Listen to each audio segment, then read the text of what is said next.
আসসালামু আলাইকুম প্রিয় দর্শক, অবশেষে 2024 সালে 5ই আগস্ট আমাদের দেশ দ্বিতীয়বারের মতো স্বাধীন হলো।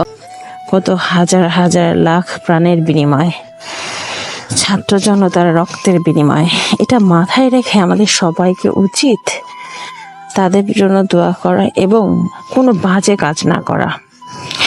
প্রত্যেকে স্বাধীন হওয়ার পর এবং হাসিনার দেশ ত্যাগ করার পরে যেইভাবে সমস্ত কিছু উল্টাপাল্টা, যার যত রাগ ছিল, ক্ষমতার আসনে বসার রাগ, সেই সকল যে সমস্ত কার্যকলাপ করতেছেন, এর মধ্যে বিএনপি এবং আওয়ামী লীগের শত্রুতা বেঁধে গেছে। যে যখন বিএনপিরা মনে করতেছেন তারা দেশটা পেয়ে যাবেন, এই চিন্তায় আওয়ামী লীগদের বাড়িঘর পুরাচ্ছেন, লুটপাট করতেছেন, গণভবন লুটপাট করতেছেন। আসলে এগুলো করে কি প্রমাণ করতে চাচ্ছেন? আপনার দেশের কি বদনাম হচ্ছে না? যেই ছাত্র জনতা তাদের হাজার রক্তের বিনিময়ে দেশটাকে স্বাধীন করলো, তাদের সম্মানটা কই থাকতেছে? বাইরের দেশ থেকে তো সবাই দেখতেছে। এটা কিন্তু একটা সমস্যা আমাদের জন্য। এটা কি আপনারা বুঝতে পারতেছেন?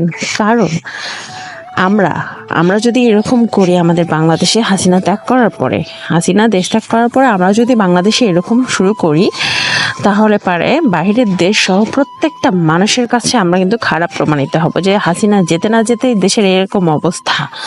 তাই আমাদের দেশের ক্ষতি আমাদের নিজেদের করা যাবে না। সবসময় মাথায় রাখতে হবে, এমন কিছু করা যাবে না যাতে ওর সুনাম হয় আর আমাদের বদনাম হয়। ও যা করেছে তার চেয়ে হাজার হাজার গুণ বেশি ভালো কাজ আমাদের প্রত্যেকের করতে হবে। কোনো বাজে কাজ আমাদের করা যাবে না। আর খুব তাড়াতাড়ি অন্তর্বর্তীকালের জন্য একটা সরকার নির্ধারণ করা হোক এবং সবার পাশে থাকা হোক। কারণ আর এভাবে চলতে থাকলে দেশের বদনাম হবে। আর হাসিনা কিন্তু চলে গেছে ঠিকই, তার অনেক শত্রু বাহিনী কিন্তু রেখে গেছে। সবার চোখ কান খুলে এগুলো খেয়াল রাখতে হবে। বুঝতে পেরেছেন? আশা করি বুঝতে পেরেছেন। ধন্যবাদ। আসসালামু আলাইকুম।